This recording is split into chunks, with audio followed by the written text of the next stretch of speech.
12 días después, el presidente Daniel Noboa reconoce que los resultados de la consulta causaron un remesón en su movimiento político ADN. Anunció obras y enmiendas constitucionales a tramitar por la Asamblea. María Daniela Conde es la nueva gerente de Petroecuador. Tiene formación en el área económica, pero no experiencia en el sector petrolero. La producción de crudo está a la baja y el gobierno quiere subirla a 500.000 barriles diarios. La pareja del exministro José Serrano, María Paula Christiansen, fue llamada a testificar en el caso por el asesinato de Fernando Villavicencio. La fiscalía pidió las últimas diligencias de investigación antes de decidir si vincula a otras personas al caso. Las provincias de Guayas, Los Ríos y la ciudad de Quito concentran el 70% de los secuestros del país. Parte de las víctimas son raptadas no por dinero, sino por venganza de grupos criminales.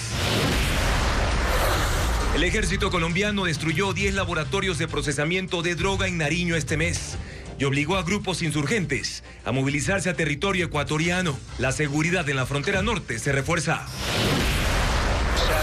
El presidente estadounidense Donald Trump anunció que pondrá en pausa permanente la migración de todo el tercer mundo, pero entre los países que la Casa Blanca ha considerado hasta ahora no está Ecuador. Ecuaterra explora el corredor ecológico Palora-Pastaza en el oriente, que en más de 300.000 hectáreas protege bosques, ríos y emblemáticas especies como tapires, jaguares y tucanes. ¿Qué tal, amigos? Muy buenas noches. Comenzamos ya con el desarrollo de la información más destacada de esta jornada. El presidente de la República, Daniel Noboa, reconoció que los resultados de la consulta popular provocaron un remesón en su movimiento político. Noboa anunció que insistirá en impulsar enmiendas constitucionales mediante la Asamblea Nacional. Patricio Díaz detalla las declaraciones del jefe de Estado. El presidente Daniel Noboa concedió la primera entrevista después de los resultados en contra de la consulta popular. Lo hizo en el podcast del exalcalde de Quito, Jorge Yunda. Ahí el mandatario reconoció las secuelas de los resultados, más que en su gobierno, en su organización política. La consulta fue un remesón para asambleístas, para ministros, para zonales, inclusive para nuestro movimiento político. De que pues todos esperaban que, no, pásele la bola en el minuto 89 al presidente y ahí él mete gol. No, esto de acá es un trabajo en conjunto. Tienen que todos hacer su parte. Sin embargo, anuncia que insistirá en reformas constitucionales mediante el legislativo, aunque para ello se necesitan 101 votos. No le alcanza con los asambleístas de su movimiento y el diálogo está roto con el correísmo. Entonces tenderemos puentes a todas las personas que quieran un mejor país.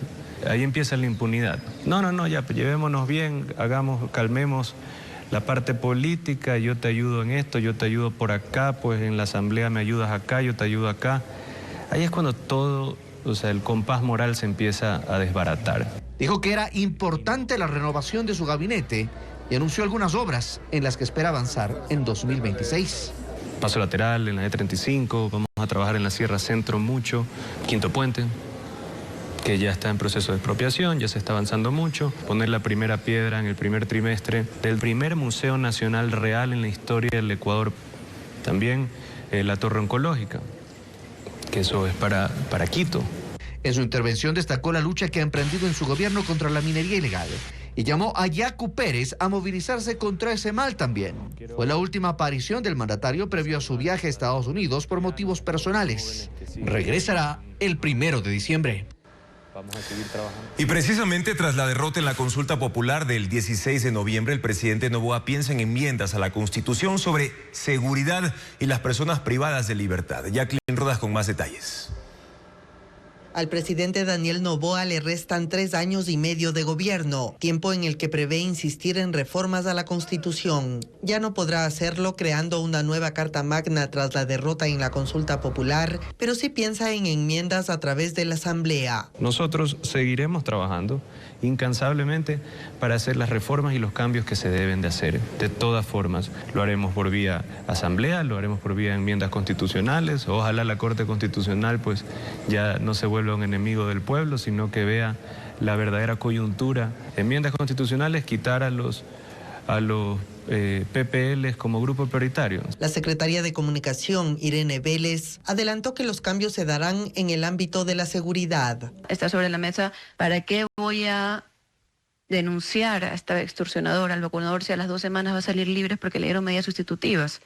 Ahí tenemos que escuchar, ahí tenemos que proponer el cambio. Y eso vendrá en las próximas 2 semanas. Además de estas propuestas, el presidente Noboa tiene en trámite en la Corte Constitucional las enmiendas que envió en septiembre para crear un registro de sentenciados por delitos sexuales, un procedimiento especial para juzgar el robo y la extorsión, establecer mayoría calificada en la Corte para aprobar proyectos del primer mandatario y quitar al Consejo de Participación la potestad de nombrar autoridades. También tiene aprobadas 2 preguntas sobre el regreso de los casinos y el trabajo por horas en el sector turístico.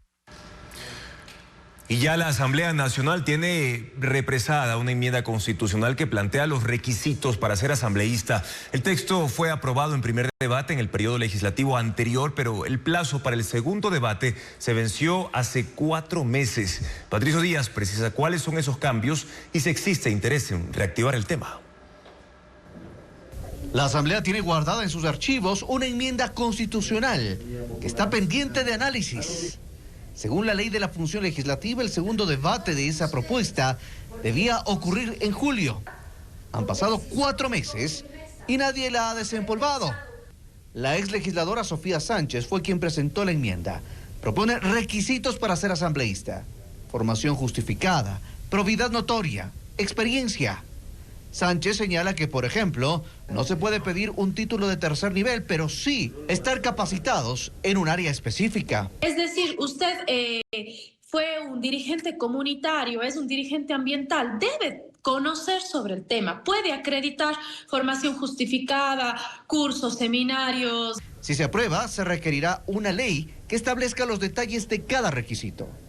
Sánchez dice que luego de un referéndum donde se debatió la calidad de los asambleístas y por ello una posible reducción, la enmienda llega en el momento preciso. Incluso esto tiene muchísima aceptación ya en la gente, no ni siquiera en el ámbito político, sino en la gente. Hubo mucha crítica a ciertos legisladores de este periodo. Siempre ha habido, ¿no? Sus ex compañeros de bancada del Partido Social Cristiano analizan impulsar esta enmienda en el actual periodo. Pero recuerdan que depende del presidente de la Asamblea, Nils Olsen, ponerla en el orden del día. La aprobación de esta enmienda, al ser de iniciativa de la Asamblea, no requiere un referéndum. Es decir, que si tiene los 101 votos necesarios, entraría en vigencia casi de inmediato, aunque alcanzarlos es difícil si ADN y el correísmo juntos no apoyan la propuesta. Una economista es la nueva gerente de Petroecuador. Se trata de María Daniela Conde, quien desde julio se desempeñaba como viceministra de Hidrocarburos. Ha sido funcionaria del gobierno desde el inicio de esta administración y ha ocupado cargos en el Instituto Ecuatoriano de Seguridad Social, la Presidencia de la República y como delegada del presidente en las empresas públicas. Adriana Bermeo presenta su perfil. María Daniela Conde es la nueva gerente subrogante de Petroecuador, la 8ª funcionaria que ocupa el cargo desde que Daniel Noboa es presidente. El directorio de la estatal petrolera la designó la tarde del jueves, 2 días después de la renuncia de Leonard Browns, que cumplió funciones durante 6 meses. Conde es una de las personas de confianza del presidente Daniel Noboa. Ha sido su representante en 3 empresas públicas y otras 3 instituciones.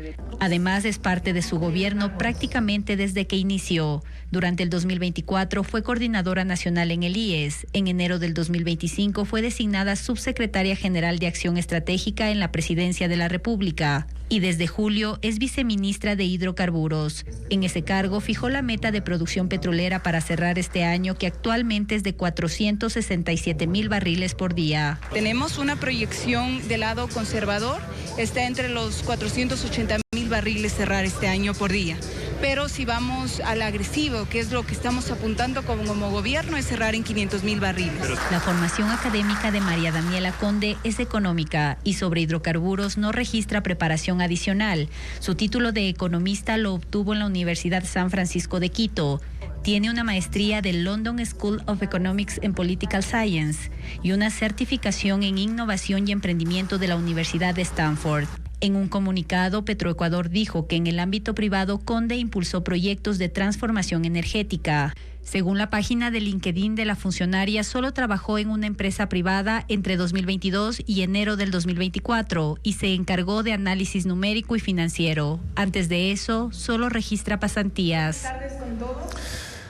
Y precisamente, hablando de este tema, la producción petrolera se desplomó en 2025 y se perfila como una de las más bajas de los últimos años. La paralización del SOTE, el derrame en Esmeraldas, el incendio en una refinería, la falta de inversión y la crisis gerencial han golpeado a la principal empresa de la que depende el Estado, poniendo en entredicho los ingresos petroleros previstos para 2026, como lo explica ahora Hernán Higuera. De la producción petrolera depende la economía del país, el aumento de presupuestos, el financiamiento de obras, entre otras cosas, y lamentablemente en 2025 a Petroecuador no le fue bien. Las cifras son menores a las del año anterior. De enero a octubre de 2024 se produjo 173.95 millones de barriles, o el equivalente a 475,000 barriles diarios. En el mismo periodo del 2025 la producción cayó a 104.9 millones de barriles, o el equivalente a 345,000 barriles diarios, un 9.7% menos. Se transportó por los oleoductos 12.8% menos cantidad de barriles y el saldo exportado por refinerías también fue de 7.4% menos.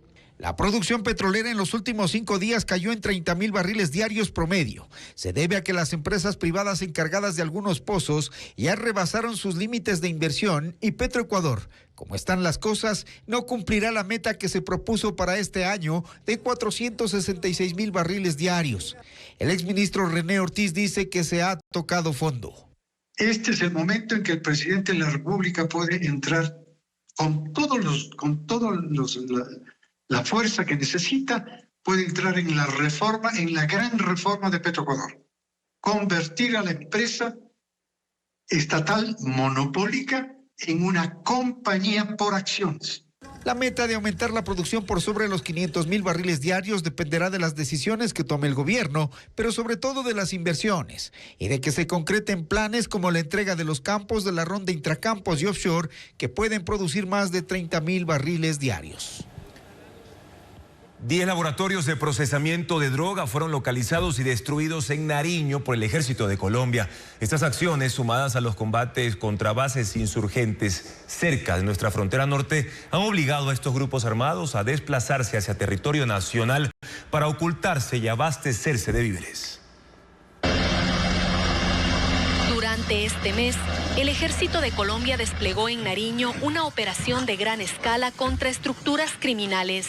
Como resultado, 10 laboratorios de procesamiento de pasta base de coca fueron destruidos. Se incautaron cerca de 2 toneladas de hojas de coca, 2,000 galones de combustible, más de 500 kilos de insumos y 1,445 galones de sustancia procesada. El golpe es directo a la estructura financiera de los grupos armados Bloque Occidental Jacobo Arenas y los Comuneros del Sur, este último detectado la semana pasada en la parroquia El Gualtal en la provincia de Carchi. Según las autoridades colombianas, estas disidencias sostienen sus economías ilegales mediante la producción y tráfico de droga.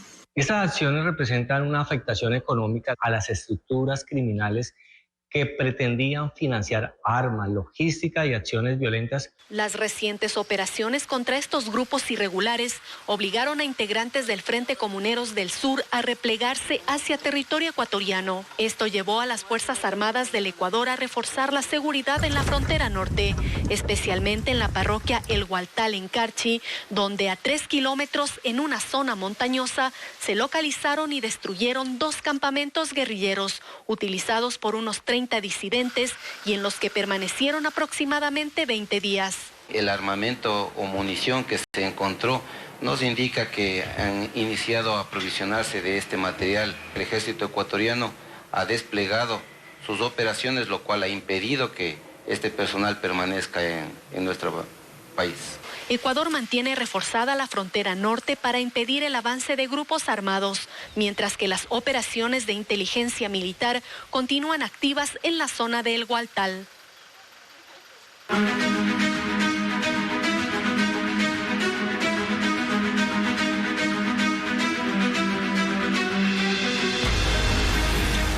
Operación.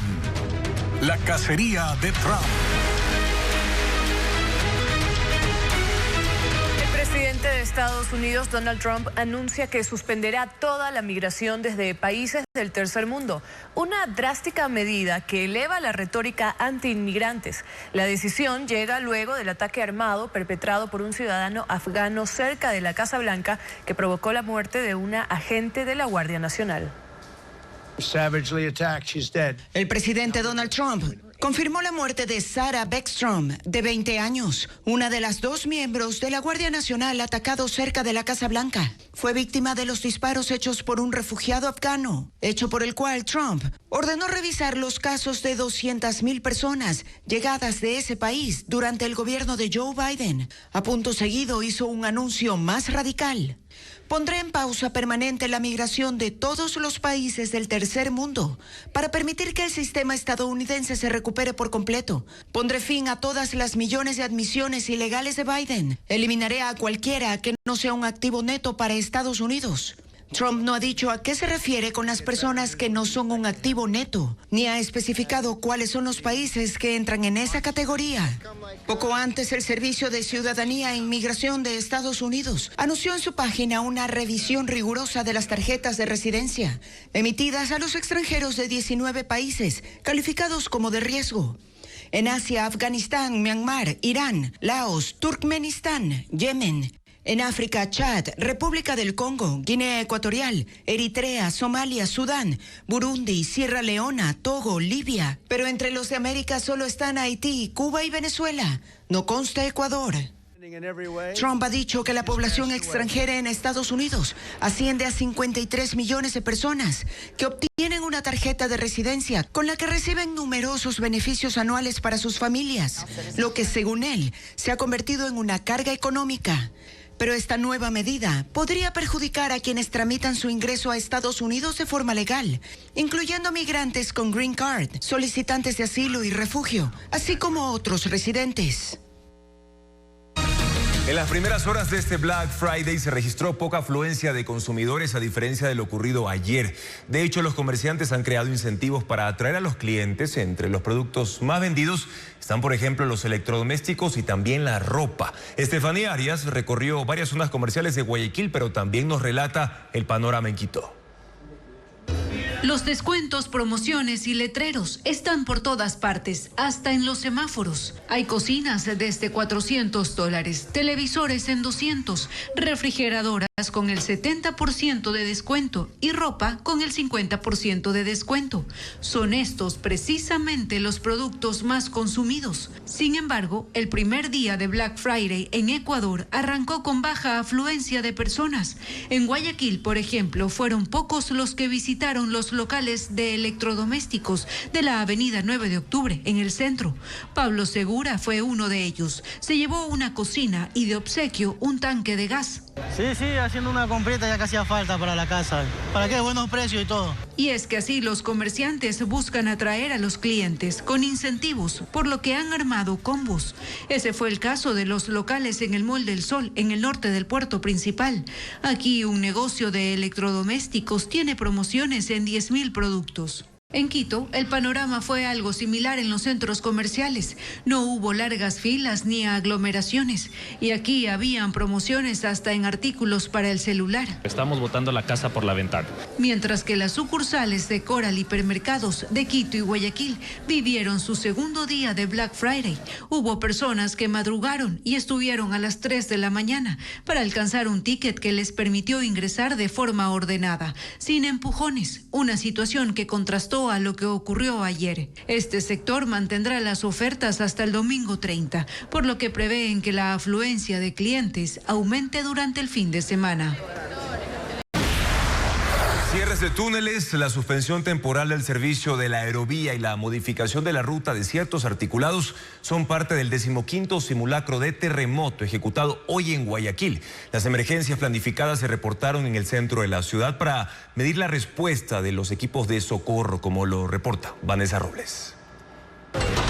Esta toma aérea registra el instante en que 2 personas quedaron atrapadas en una cabina de la aerovía a la altura del Hospital Luis Bernaza en el centro de Guayaquil. Esto implicó la paralización temporal de ese servicio. Inmediatamente llegaron 20 bomberos y auxiliaron a las víctimas, con 15 agentes de tránsito para contener el tráfico. Pero por real que parezca la emergencia, todo fue parte de un simulacro planificado por la autoridad local para medir el tiempo de respuesta de los organismos de socorro ante un posible evento similar durante un sismo. El despliegue en este caso de los brazos hidráulicos que maneja la unidad es súper rápido. El tema es que nosotros tenemos que manejar ciertos parámetros de seguridad para poder llegar a la víctima.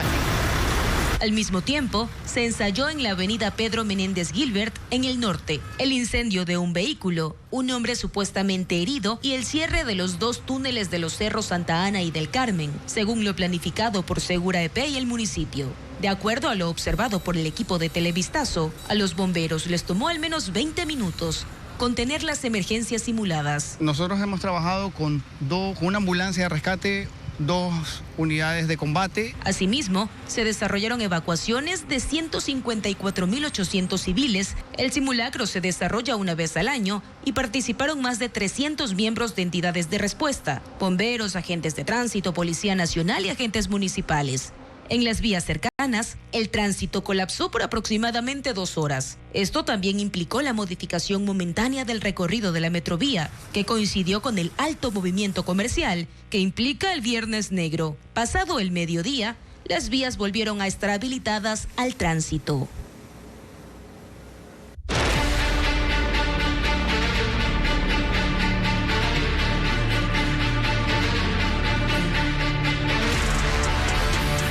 Black Friday, la fiebre de las ventas.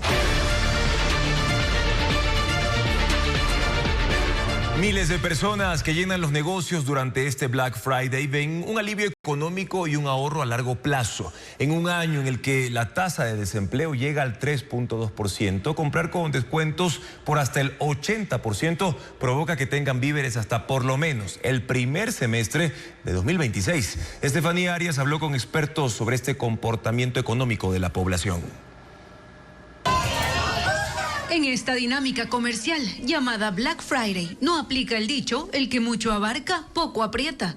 Todo lo contrario, mientras más puedan llevarse, mejor. De hecho, el fin de abarrotar una cadena de supermercados del país, porque tienen ofertas de hasta el 80%, se debe a que son compras que las personas las ven como un ahorro a largo plazo. La canasta básica actual está en $819.77 según el Instituto Nacional de Estadísticas y Censos, INEC. Y la tasa del desempleo de 2025 es de 3,2%, equivalente a 276,000 personas. Más de 5 millones de ecuatorianos ganan menos del sueldo básico, trabajan menos de 40 horas o lo hacen sin estabilidad ni seguridad social. Cuando hacen compras al por mayor es porque todos esos bienes van a ser utilizados en el primer trimestre, el primer cuatrimestre o hasta en el primer semestre. El ecuatoriano percibe que los precios seguirán subiendo. Es una percepción que puede estar equivocada en algunos productos o cierta en otros. Y se siente que comprar hoy le es más seguro que comprar después de unos días. Eso sí, señalan los expertos, hay que tener cuidado con el riesgo de endeudamiento, sobre todo para quienes usan tarjetas de crédito. Y muchos hogares, muchos, no todos, sostienen su consumo no con los ingresos, sino con deuda. Según la Cámara de Comercio de Guayaquil, las ventas durante este fin de semana, entre el Black Friday y el Cyber Monday, moverán unos $1.450 millones. En 2024 llegaron a 1.230 millones. El empresario también se va deshaciendo de ciertos inventarios, que a su vez también le va a permitir cubrir los gastos que normalmente ocurre en el mes de diciembre, como por ejemplo pagar el 13º para aquellas empresas que, por ejemplo, no lo han hecho. Por eso los negocios se alistan con tiempo para esta fecha, que la han consolidado como un magno evento comercial. Ahora, en Estados Unidos, las principales tiendas abrieron desde las 5, también a las 6 de la mañana para recibir a los clientes que persiguen ofertas en este Viernes Negro. Pero la inflación y altos costos por los aranceles a las importaciones hacen prever que este año habrá al menos 10 millones menos de compradores que en 2024. Los estadounidenses viven este viernes negro con el entusiasmo de siempre por las ofertas, pero ahora con un ingrediente extra, una crisis que hace que el ahorro sea más importante todavía. Porque los aranceles a las importaciones, la inflación y los costos de alimentos y la energía hacen que el dinero no alcance igual. Estoy realmente en shock por los precios. Esperan una avalancha de compras, pero no va a ocurrir. La gente está ahorrando, dice esta mujer. Este comprador, mientras tanto, dice que espera que las cosas mejoren con el tiempo. Los expertos recomiendan partir de un presupuesto y no de una lista de necesidades. Empezar con un tope de apenas el 1% de los ingresos anuales y luego ver si es necesario gastar algo más. La Federación Nacional de Minoristas pronostica que en esta temporada habrá 10 millones menos de clientes que el año pasado en el espacio de 4 días, desde Black Friday hasta Cyber Monday.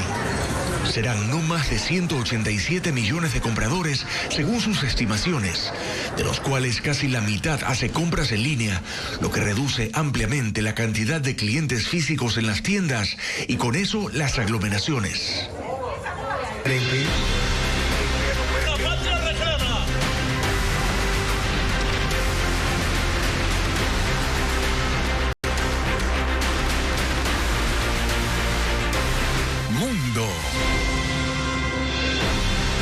El presidente de Estados Unidos, Donald Trump, dijo que las operaciones terrestres en Venezuela contra el narcotráfico comenzarán muy pronto, aunque no dio detalles. Nicolás Maduro, por su parte, intenta aparentar calma y que la presión estadounidense no le afecta, aunque sus discursos se centran cada vez más en los llamados a la defensa de la nación. Señor Jesucristo. La presión estadounidense lleva a Nicolás Maduro a las contradicciones. Por un lado, intenta dar una imagen de aparente normalidad en Venezuela, con la publicación de un video conduciendo por las calles de Caracas junto a un político dominicano y asegurando que todo está en calma. Bueno, vámonos de rumba. Alertas. Pero por otro, aumenta sus discursos sobre la defensa de la nación. Si la historia lo exigiera, que nos declaráramos una república en armas, otra vez la historia nos vería levantarnos. Dijo ayer durante una transmisión por los 105 años de la aviación militar. Pero el presidente estadounidense Donald Trump también habló con sus tropas. Envió un mensaje a las que están desplegadas en el Caribe, cerca de las costas venezolanas. En las últimas semanas han estado trabajando para disuadir a los narcotraficantes venezolanos, que son muchos. Claro que ya no hay tantos que entren por mar, como probablemente ya han notado. Dijo en referencia a la destrucción de 20 embarcaciones que dejaron unos 80 fallecidos. Trump aseguró que el despliegue ha detenido 85% del tráfico de drogas por mar. Pero eso no significa que se detendrán. Ahora la operación será terrestre.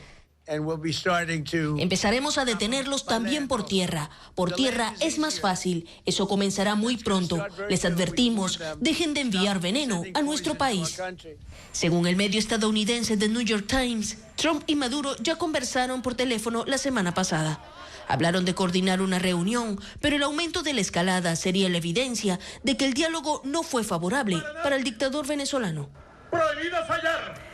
La fabricante de aviones Airbus anuncia que las naves del tipo A320 deben someterse de inmediato a revisión para mantenimiento y actualización del programa de control de vuelo. Luego de un incidente con un avión en Estados Unidos, detectaron que el software es vulnerable a radiaciones solares y deben tomar medidas. Esto afectará a unos 6.000 aviones. Un portavoz de la compañía dijo que para el 85% de las aeronaves el proceso solo tomará unas horas, pero en unos 1.000 aparatos se necesitará trabajo adicional que puede tardar semanas. Aerolíneas en el mundo intentarán que esta revisión no altere sus itinerarios. El Papa León XIV celebra en Turquía uno de los momentos cumbres de su viaje apostólico. Hoy visitó Iznik, el sitio donde estuvo la antigua ciudad de Nicea, donde hace 1700 años se reunieron todos los obispos del Imperio Romano que establecieron la primera versión del credo y otros cánones del cristianismo. Estuvo con el patriarca ecuménico Bartolomé, líder de los cristianos ortodoxos del mundo, en el mismo lugar del encuentro de los obispos en el año 325. Las iglesias de Oriente y Occidente estuvieron unidas hasta el gran cisma del año 1054. Tailandia confirmó oficialmente 145 muertes por las inundaciones masivas y las peores lluvias registradas en 300 años. 10 provincias fueron afectadas, carreteras fueron arrasadas y cientos de casas destruidas. Por ahora, los rescatistas buscan a más sobrevivientes mientras retrocede el agua. Asimismo, más de 10.000 personas que fueron evacuadas están regresando a sus hogares para retirar el fango y recuperar lo poco que les quedó. El jefe del gabinete del presidente ucraniano Volodymyr Zelensky renunció en medio de una investigación de organismos anticorrupción. Andriy Yermak, considerado como el segundo hombre más poderoso de Ucrania, fue objeto de un allanamiento en su departamento y su despacho por parte de la Oficina Nacional y la Fiscalía Especializada Anticorrupción, que hace 2 semanas anunciaron una pesquisa por un supuesto esquema de sobornos relacionados con la infraestructura energética. Yermak fue parte de la delegación ucraniana para diálogos con Estados Unidos por la guerra con Rusia. Zelensky ha prometido cambios radicales en su administración y la reconformación de su gabinete. La nebulosa de la Mariposa vuelve a deslumbrar al mundo gracias a una nueva imagen capturada con un telescopio en Chile. La foto muestra en detalle las alas luminosas de este icónico objeto celeste conformadas por gases estelares. La Fundación Nacional de Ciencias de Estados Unidos, NOIRLab, divulgó una nueva y deslumbrante fotografía de la nebulosa Mariposa, captada por el telescopio Gemini Sur en Chile. También conocida como NGC 6302, es una figura alada de intensos colores que se ubica entre 2.500 y 3.800 años luz de la Tierra, en la constelación de Escorpio. Fue descubierta en 1907 por el astrónomo estadounidense Edward Emerson, quien registró por primera vez su inconfundible silueta. Su apariencia nace de una antigua estrella que, al quedarse sin energía, expulsó sus capas externas de gas. Este material da forma a las enormes alas que se despliegan desde la estrella blanca central, cuyo calor hace brillar el gas con colores vibrantes. La imagen fue seleccionada para celebrar los 25 años de operaciones del Observatorio Internacional Gemini, una herramienta para estudiar el universo y dar una mirada a los paisajes cósmicos más fascinantes de la galaxia.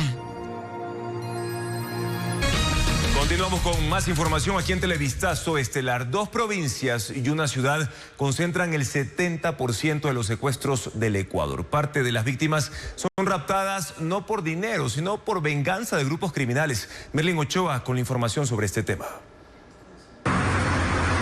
En este video, que dura 34 segundos, quedó grabado como la noche del 25 de noviembre, una comerciante de legumbres fue secuestrada por 3 hombres armados que llegaron en un vehículo negro al sector de Codesa, en el sur de Esmeraldas, y la raptaron.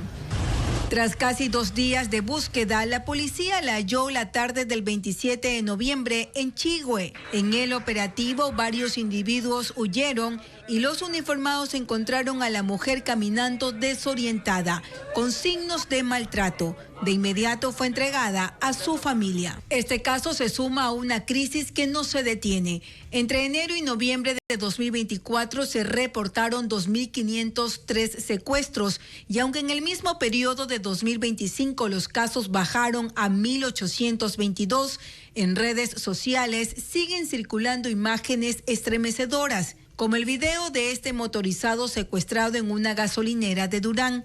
El hombre intentó huir de criminales que usaban uniformes similares a los policiales, pero fue obligado a subir al vehículo de los agresores. Horas después, su cuerpo apareció en un intercambiador de la vía Durán-Yaguachi. Las autoridades no han dado más información. Las cifras oficiales revelan que el 64%, es decir, 1.172 casos, corresponde a secuestros extorsivos que buscan un beneficio económico. El 35%, es decir, 639, a secuestros que la policía califica como simples, motivados por problemas sentimentales o venganza de mafias. Y el 1%, 11 casos a secuestros simulados, en los cuales la propia víctima finge su rapto. Según la policía, solo este año 851 víctimas han sido liberadas antes de que los captores cobren sus rescates, que sumados alcanzan los 75.5 millones de dólares. El 70% de los secuestros se concentran en las provincias de Guayas, Los Ríos y el Distrito Metropolitano de Quito. En medio de esta ola delictiva, la policía reporta la captura de 557 secuestradores en el 2025. La crisis del sistema penitenciario de Ecuador ha captado la atención de organismos internacionales. En entrevista con Televistazo, la directora para las Américas de Human Rights Watch señala que la estrategia de militarización no ha dado los resultados esperados. Ella subraya la importancia de que las autoridades trabajen de una forma urgente en cuanto a la política de rehabilitación social. Más detalles de lo que dijo con Bessie Granja. Las cárceles ecuatorianas enfrentan una crisis humanitaria de proporciones alarmantes. Así lo afirma Juanita Gobertus, directora para las Américas de Human Rights Watch, en una entrevista para Televistazo. La representante de la organización internacional alerta que el país vive un colapso penitenciario, evidenciado por un aumento del 137% en las muertes carcelarias en un año. Se pasó de 321 fallecimientos en 2024 a 760 en 2025. Que veníamos ya de un escenario muy malo, es decir, Ecuador no es que esté empezando a conocer de muertes carcelarias, ha tenido una historia dramática en la región de muertes carcelarias y sin embargo vemos este incremento. Gobertus explica la consecuencia más grave de que los gobiernos no prioricen la reestructuración de la política de rehabilitación social. El país va a seguir teniendo, como desafortunadamente lo tiene, unos indicadores de seguridad, por ejemplo, la tasa de homicidios, de secuestros, de extorsiones, muy preocupantes. La vocera hace un diagnóstico apuntando los principales problemas que el Estado ecuatoriano no ha logrado resolver desde 2021, cuando enfrentó masacres carcelarias que dejaron más de 500 asesinatos. Incluso después de la militarización, insisto, en una primera fase de control, pero luego rápidamente se dio un proceso de recorrupción del sistema. La vocera de Human Rights Watch propone reorientar la acción penal en Ecuador hacia los delitos que verdaderamente desarticulan el crimen organizado. Según su análisis, este enfoque ofrece la mayor oportunidad para lograr una lucha efectiva contra la inseguridad. Y en la unidad judicial de la Florida, en el norte de Guayaquil, el Comité de Familiares por una Vida Digna en Cárceles organizó un plantón durante la audiencia de medidas cautelares. Los manifestantes exigen al Servicio de Atención a Personas Privadas de Libertad, al SNAI, atención médica urgente a los internos con tuberculosis en la penitenciaría del Litoral. La acción legal fue presentada por este colectivo junto al Comité Permanente por la Defensa de los Derechos Humanos. Según cifras del Ministerio de Salud Pública, hasta marzo de este año se han contabilizado 1.131 contagios en las cárceles del país, concentrándose la mayoría en ese centro penitenciario. La diligencia judicial fue diferida para la próxima semana.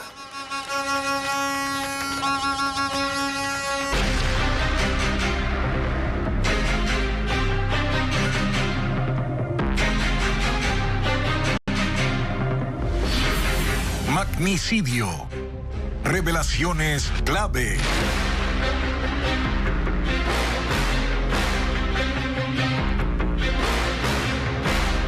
A 4 días de que termine la instrucción fiscal del caso Fernando Villavicencio, la Fiscalía llama a rendir versión a 6 personas, entre ellas María Paula Christiansen, pareja del procesado José Serrano. Veamos.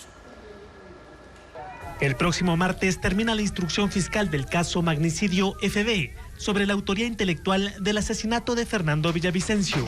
La fiscal Ana Hidalgo realiza las últimas diligencias para esclarecer el crimen. Convocó para el lunes a 6 personas para que rindan versión, entre ellas María Paula Christensen, pareja de José Serrano, quien vive en Estados Unidos y debe conectarse vía telemática. Según la notificación, Christensen entregó 2 dispositivos y sobre ese hecho versarán las preguntas. También citó de forma presencial al exministro del Interior, Patricio Carrillo, quien a la fecha del asesinato era compañero de Villavicencio en el movimiento político Construye y se postulaba a asambleísta. Otro convocado es Paco Alcócer. Él fue mencionado por testigos en los casos Metástasis y Magnicidio FB como operador de Javier Jordán, quien supuestamente pagó $200,000 a Marcelo Lazo para que cambie su versión y ofreció $300,000 al exagente de policía Ronald Herrera. La fiscal además remitió al Servicio de Atención Integral un disco entregado por el procesado Daniel Salcedo para que se abra una nueva investigación penal por intimidación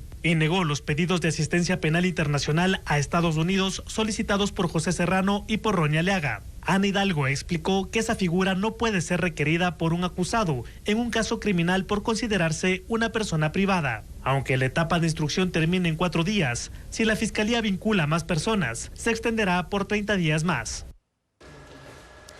La Fiscalía señala 3 cabecillas de los Lobos en el caso Villavicencio, entre ellos alias Pipo, detenido en España. Existen indicios de su participación en el asesinato de Fernando Villavicencio, por lo que se ordenó localización e informarles que deben designar abogado dentro del proceso. Fabiola Santana informa que este sería un paso previo a su vinculación formal.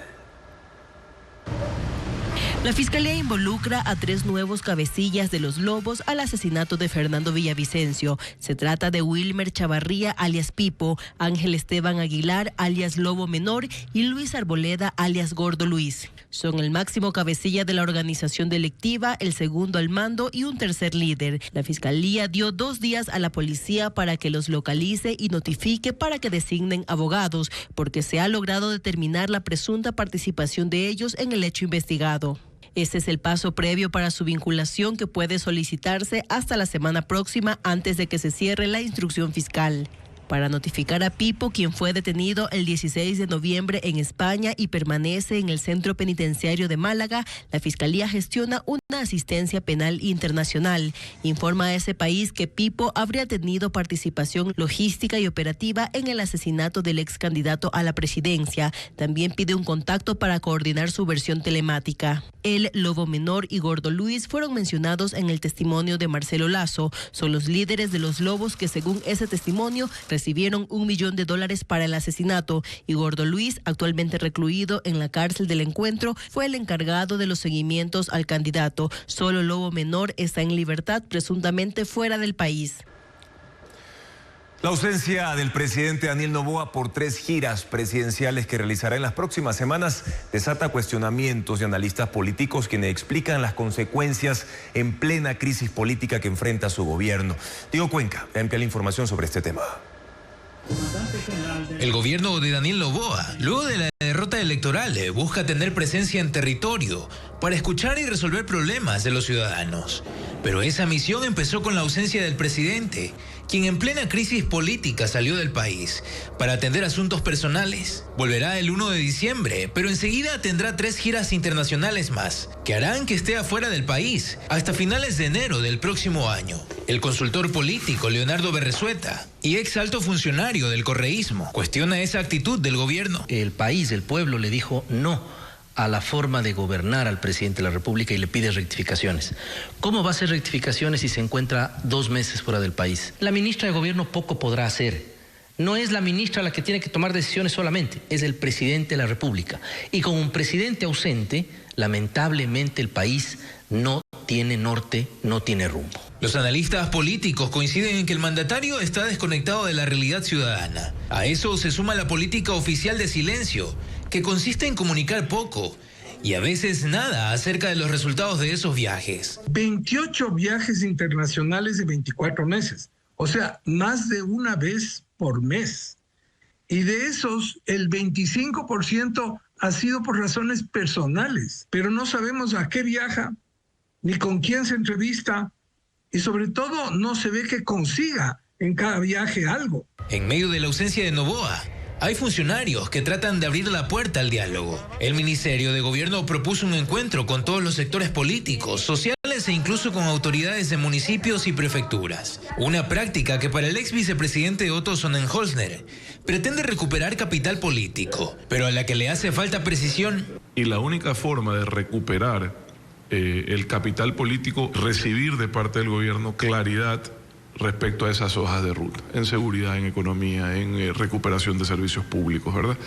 En ese sentido, podrá el gobierno, en mi opinión, recuperar respaldos en función de explicar con claridad hacia dónde vamos y cómo vamos a llegar allá. Entre las ausencias por asuntos personales y las giras oficiales, el presidente Noboa retornará a trabajar en el país el 25 de enero del próximo año. El más reciente de los ejemplos de cómo la gestión pública se convierte en campo de batalla política lo dieron el CERCOP y el municipio de Guayaquil. En la mitad quedan los ciudadanos atrapados entre acusaciones y suspensiones que afectan servicios esenciales. José Julio Neira y Aquiles Álvarez se enfrentaron en redes sociales por la suspensión de más de 40 procesos de contratación en una discusión cargada de alusiones personales. Vamos a verlo. El enfrentamiento entre el Servicio Nacional de Contratación Pública y el municipio de Guayaquil desata una tormenta política y administrativa que pone en debate la transparencia y la eficiencia en la contratación pública. El alcalde Aquiles Álvarez denunció la suspensión de 41 procesos de contratación, entre ellos la compra de 100.000 unidades de insulina, insumo vital para pacientes con diabetes, porque el CERCOP alegó que existieron irregularidades, entre ellas la falta del requisito de registro sanitario. El municipio replicó que dicho requisito sí fue solicitado y presentó el documento que así lo demuestra. Para Álvarez, estas suspensiones tienen otra razón. Él mantiene una pugna abierta con el presidente Daniel Noboa y el gobierno lo ha acusado de formar parte de una red de tráfico de combustibles, caso por el que lleva un grillete en su tobillo y que se ventila ante la justicia. En el cruce de publicaciones ingresó José Julio Neira, quien entre sus 11 cargos tiene el de director general del CERCOP. Se refirió a Álvarez en sus trinos como alcalde procesado y dijo que lo único que le importaba era adjudicar a sus proveedores externos. Álvarez no se quedó callado y se trenzaron en un cruce de improperios, de acusaciones, de enrostramientos de sus preferencias gastronómicas. Para Juan Manuel Fuertes, al estar las consideraciones técnicas por debajo de la política espectáculo, es inevitable pensar en otras dimensiones del discurso. Es casi regular que el Ejecutivo tienda a utilizar las herramientas jurídicas y la institucionalidad, en unos casos para protegerse indebidamente y en otros para perseguir a sus enemigos. La discusión continuó este mediodía cuando el CERCOP publicó precios de otras compras de insulina donde los precios bordean los $7, mientras que la del municipio estaba en $12. El director Neira acotó que se quería comprar insulina con sobreprecio. Álvarez le respondió que mientras bloquean la compra, la gente se muere, que deberían demandarlo por delitos de lesa humanidad. El show político, fundamentalmente sustentado en impactar en las emociones, encuentra en el insulto, en el agravio, una fuente inagotable de recursos que lamentablemente hasta generan popularidad. O el alejamiento de cuadros capaces y honorables que huyen de la política y del servicio público por aquello en lo que se ha convertido. Cambiamos de tema ahora para contarles que 2 trabajadores de Petroecuador que estaban desaparecidos desde hace una semana fueron encontrados enterrados en una fosa clandestina en Xuxufindi, Sucumbíos. Ambas víctimas habían sido maniatadas y presentaban múltiples heridas de arma blanca. Según la policía, hay 2 detenidos por desaparición y secuestro. Los cuerpos de Edwin Leonardo Lara Ocampo, de 34 años, y Pastor Antonio Arias Patiño, de 39, ambos trabajadores de Petroecuador, fueron encontrados tras 8 días de búsqueda. El hallazgo se dio en una zona pantanosa de la parroquia San Roque, en el cantón Xuxufindi, provincia de Sucumbíos. Un agricultor alertó a las autoridades sobre actividad inusual en una finca aislada. Al excavar el terreno, los uniformados descubrieron una fosa clandestina donde estaban ambos cuerpos maniatados y con signos de violencia. Presentaban heridas por arma blanca, ¿no? Aparentemente fueron muertas a machetazos. Debido al área de difícil acceso, unidades especializadas tuvieron que intervenir para el levantamiento de indicios y el traslado de los cadáveres. Ambos empleados de la petrolera estatal eran oriundos de la provincia provincia de Orellana y habían desaparecido desde el pasado 19 de noviembre. La policía indicó que fueron secuestrados mientras iban a su trabajo. Las investigaciones ya arrojaron los primeros resultados. Tenemos a 2 personas detenidas. Una persona que se encontraba en propiedad del vehículo en el cual se movilizaban las personas secuestradas. De igual manera, fue detenido el conductor del taxi en el cual le interceptaron. Según datos policiales, Shushufindi registra 51 muertes violentas entre enero y noviembre de este año. Solo en este mes se han reportado 6 asesinatos y las víctimas también aparecieron enterradas en distintas zonas del cantón. Vamos ahora a Loja, donde sicarios asesinaron a la psicóloga de la cárcel. Mientras, en Imbabura, la policía allanó una casa usada como centro de acopio de armas y explosivos también. Merlin Ochoa con la información sobre estos hechos. La policía investiga el asesinato de una mujer de 61 años, psicóloga clínica de la cárcel de Loja. Tras el crimen, un amplio operativo permitió hallar una moto, prendas incineradas, un arma de fuego y el bolso de la víctima. 8 personas fueron detenidas, entre ellas 3 menores de edad. El SNAI indicó que el hecho ocurrió en medio de recientes acciones de control en el centro penitenciario, como el traslado de 83 privadas hacia Cañar. La policía ejecutó el operativo Renacer en una vivienda en el sector de Caranqui, en Ibarra, identificada como centro de acopio de drogas, armas y explosivos. La casa está vinculada a la organización narcocriminal Los Lobos. Hallaron 10 granadas, 10 armas, entre ellas fusiles, cerca de 3.000 municiones y más de media tonelada de marihuana y heroína.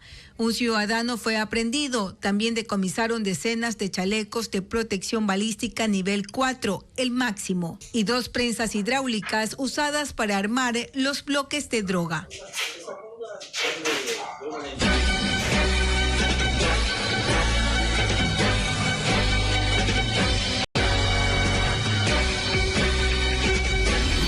Quito de fiesta, un respiro necesario.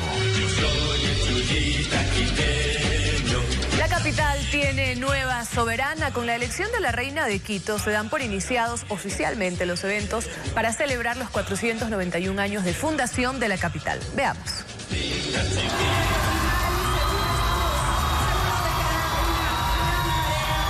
María Emilia Sánchez es la flamante reina de San Francisco de Quito.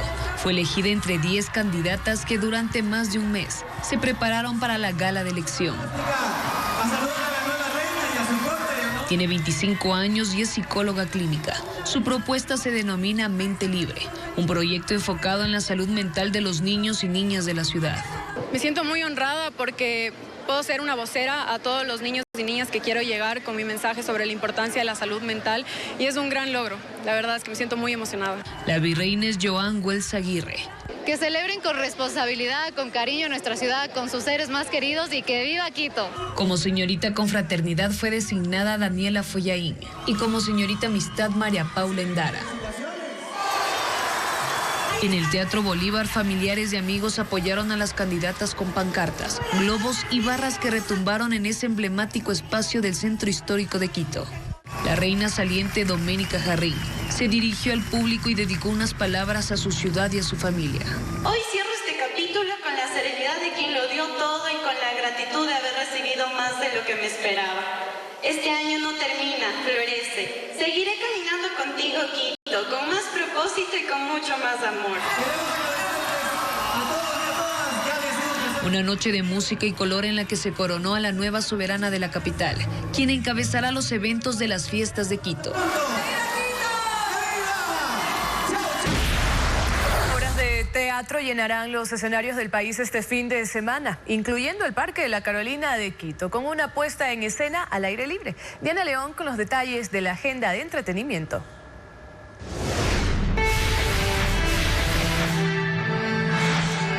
El viaje perdido de Pixcu es la obra de teatro itinerante que se estrena este fin de semana en el Parque La Carolina de Quito. En un escenario al aire libre, la puesta en escena fusiona el teatro con la danza, el circo, las máscaras y más elementos. Se presenta el sábado y el domingo a las 6 de la tarde. La feria editorial Furia Fanzine tendrá lugar este sábado y domingo en el lobby del Museo Antropológico de Arte Contemporáneo de Guayaquil. Este festival independiente impulsa la autopublicación, las artes gráficas, la edición experimental y otras formas de arte impreso. Se podrá visitar desde las 11 de la mañana.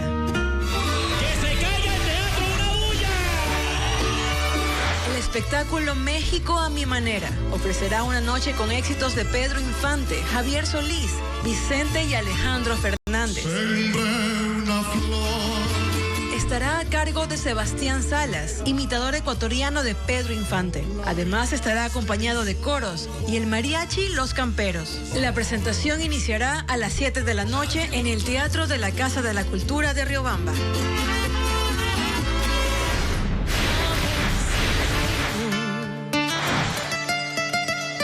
El 20º Festival del Requinto exalta a este instrumento tradicional con un repertorio latinoamericano y ecuatoriano. El talento de músicos invitados se lucirá en temas tradicionales como Merceditas, La Flor de la Canela y el Chuya Quiteño. La presentación será en la sala de conciertos de Casa de la Música este sábado, desde las 8 de la noche.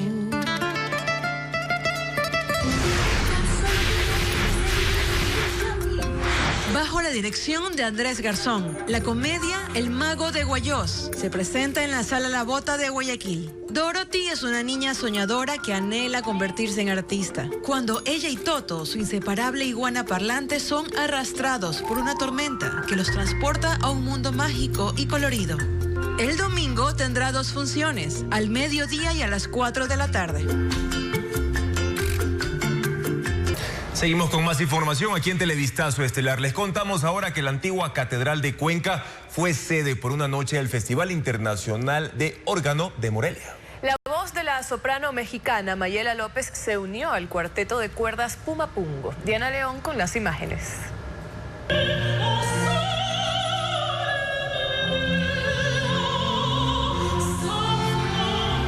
Esta semana, Cuenca se convirtió en una de las sedes internacionales de la edición número 59 del Festival de Órgano de Morelia, con sede en México.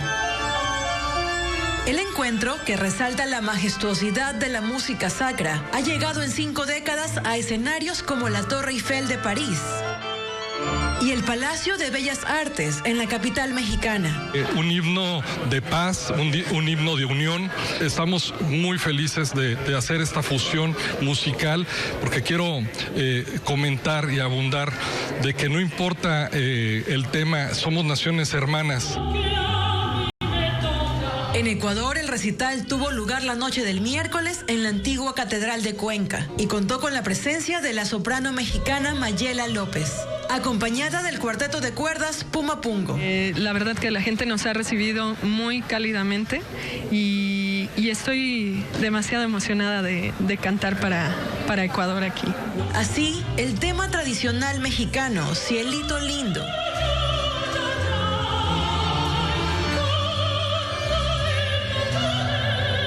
y el querido pasillo ecuatoriano, El Aguacate, sonaron juntos en una misma noche. El repertorio continuó con otros temas. Entre los exponentes que han sido parte de este festival alrededor del mundo están Juan Paradel Solé, organista titular emérito de la Capilla Sixtina. El órgano de la Catedral de Morelia es uno de los más importantes del continente, con 4.600 flautas que amplifican su sonido.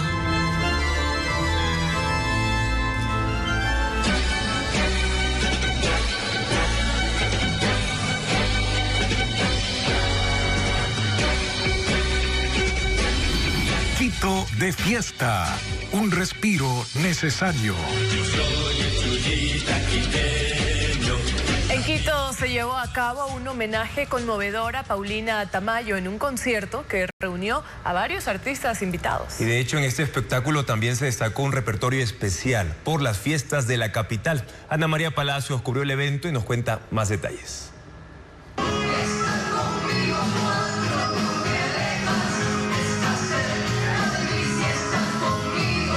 Con el Teatro Sucre totalmente lleno se desarrolló el homenaje a Paulina Tamayo. Los asistentes evocaron el legado que dejó en la música ecuatoriana y latinoamericana.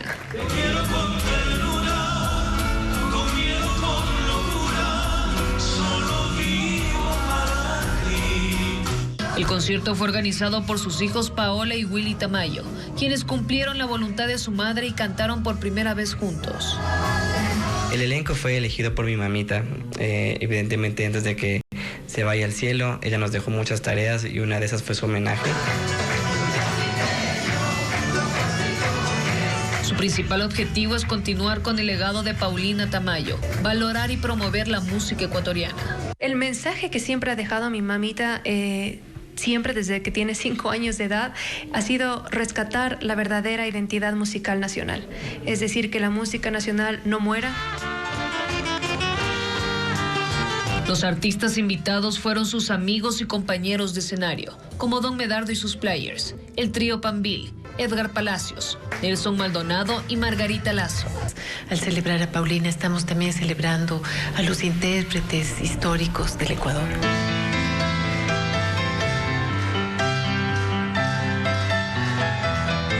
El público disfrutó de las canciones de la Grande del Ecuador y coreó temas tradicionales de las fiestas de Quito. Que nuestra música está todo en él y la herencia que nos dejó la señora Paulina está aquí brillando con todos los cantantes, los artistas, los músicos que se han presentado.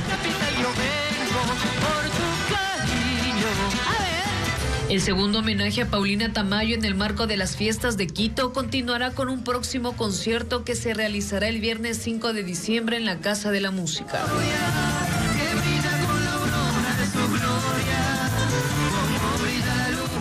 Y Ecuaterra visitó el corredor ecológico Palora Pastaza en el oriente del país. En sus más de 300.000 hectáreas hay bosques, ríos y pendientes que descienden desde los Andes. Además, es hogar de especies emblemáticas como los tapires, jaguares y tucanes. Joana Aduche nos muestra este espacio natural.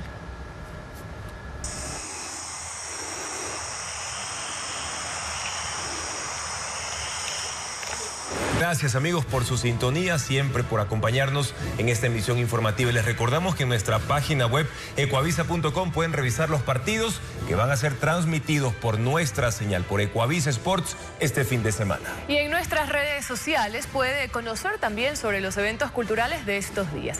Siga las noticias a toda hora por Ecuavisa, información verificada con el sello Televistazo. Buenas noches.